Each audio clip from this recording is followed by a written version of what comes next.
ভারতকে বলে দিতে চাই, আপনারা আমাদের প্রতিবেশী, আপনারা বন্ধু হিসাবে থাকার প্রত্যয় ব্যক্ত করতে পারেন। যদি প্রভু হিসাবে থাকতে চান তাহলে আপনাদেরকে বাংলার জনগণ গ্রহণ করবে না।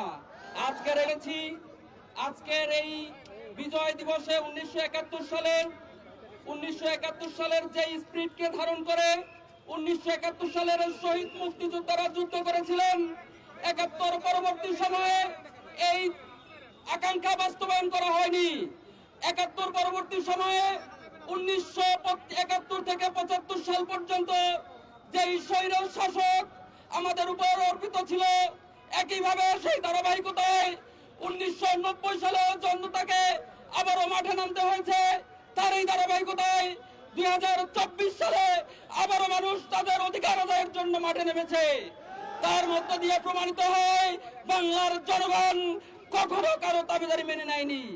আগামী দিনে বাংলার জনগণ কখনো কারো দাবিদারি মেনে নিবে না।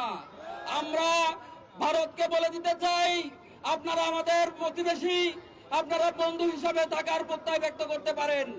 যদি প্রভু হিসাবে থাকতে চান তাহলে আপনাদেরকে বাংলার জনগণ গ্রহণ করবে না। আজকের এই সংগ্রামী উপস্থিতিকে আমরা উদাত্ত আহ্বান জানাতে চাই। বাংলার মানুষ যেভাবে করে স্বাধীনভাবে বাঁচতে শিখেছে, আগামী দিনে এই স্বাধীনতা রক্ষার জন্য প্রত্যেককে ভূমিকা পালন করার জন্য উদাত্ত আহ্বান জানিয়ে আমি আমার কথা শেষ করছি। আসসালামু আলাইকুম রহমতুল্লাহ।